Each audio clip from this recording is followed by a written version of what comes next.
Hello again. This will be a quick explanation on how to actually use the macro in Atom. So, I looked in a hunter real quick, which is just an alt of my main. Um, the first important thing is that you need to be in a party. It doesn't work without a party. That's just the main bit, main information.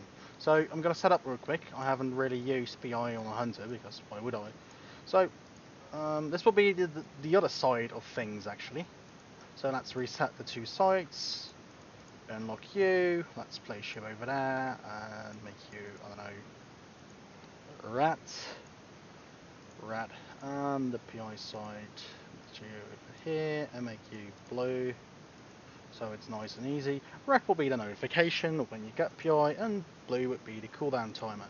So let's start up from the beginning, shall we? There are two macros that are most important.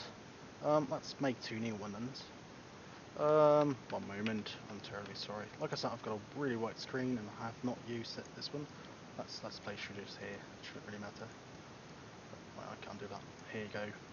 Just centered somewhere. So let's set up. So when you're on Discord, when you go to my Discord, there should be two priest macro and a mage macro. Let's start out with the mage one. So it will be ask PI, for example, and let's give it a nice, I don't know, blizzard icon. So there we go.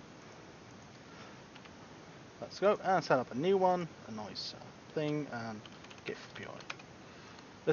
This one needs to be on the priest side, and this one will be on anything else. Doesn't really matter. You don't need a priest. You can't do it on a priest, mage, any class out there. If you want to give your PI to a warrior, give your warrior this macro and the add-on. Doesn't really matter whatsoever. So, and the unimportant thing, the priest one. And you need to press it twice, by the way. And that's the only way to show the cooldown bar. That's how World of Warcraft works. You can only do one thing at a time per press. That's just the limitation. But anyway, this one is already set up on my priest. That's this one. Oh, crap. Problem with this one, that's over here. So that's set up there. That's my PI macro. Jump. So, alright, let's do this. Ask PI. So, over here, if I look at it, I've got 10 seconds still. Lovely. I set up blup as target. And over here, when I slash PI, it's below that, find it. There, it says now mana break as target. Lovely. So now, that has to be your priest if you're not a priest. And on the other side, that has to be the one you want to PI.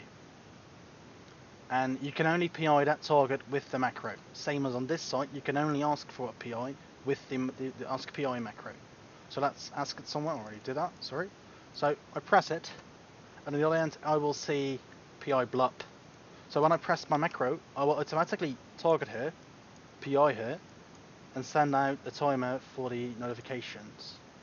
So then on the other side, we'll also see how long the PI takes, how long she still has to buff, so as when she can go ham, and the actual cooldown timer.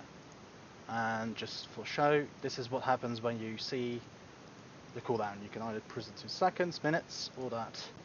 I do still prefer just seconds. So this is what the other side does and sees. You will have to use both macros. That is the only way to do it. And on this side, just look it up and press it again to show it again. But you'll have to use those macros. They're on Discord, under downloads. There's a little tab above everything. Above the download, above the actual download, above the video and whatever. This is the only way how you can use it. The same goes for the 30-yard spell. You will have to set it up. Otherwise, because the reason behind that is if I go out of range of my Miss Blup, is that when I ask for whatever, oh wait, it only says that it's still on cooldown, by the way, that's also lovely. But the only reason for this is so it tells the mage or any other class that he or she is out of range, and without that setup, oh wait, this is what I meant, by the way. Without that setup, it doesn't work. And the only way how to do that is either download bongos, set your maximum action bars to 120, and just place it on the slot and type it in there, and then disable your bongos or whatever, or go to a alt setup. an old disable every add-on except this one, look it up on the picture I showed you on Discord, this one here, and just look it up which one it is. That's the only way how to do it. I can't make this go away real quick, so I'm just going to talk over it. But that's the only way. This button only search your spellbook for it. It has nothing to do with where you place your PI or whatever. The only reason why it says change it to 34 is because the placement, if you count them all down, it will eventually end up at this spot being 34. Also, a funny fact, if you try to target someone and there is no name, that's the reason why that is there. So if I have to target Blob again, then there is nothing there. So that's the basic setup of it and the basic use of it. You can only use it using the 2 macros. And it's still 16, 15, 14. You don't spam it too much, otherwise you'll get a spam block. Just wait 10 seconds real quick, and we're done. 5, 4, 3, 2, 1, done. So if I press it, it will tell me I'm out of range unless I walk closer by, and now it's that's nothing. And over here, it will show PI blob again. Use the macro twice, and I will get on both sides the actual cooldown timer. I should just switch these two. Anyway, that's how you do it. That's how you use it. And have a good one in the meantime. Good day.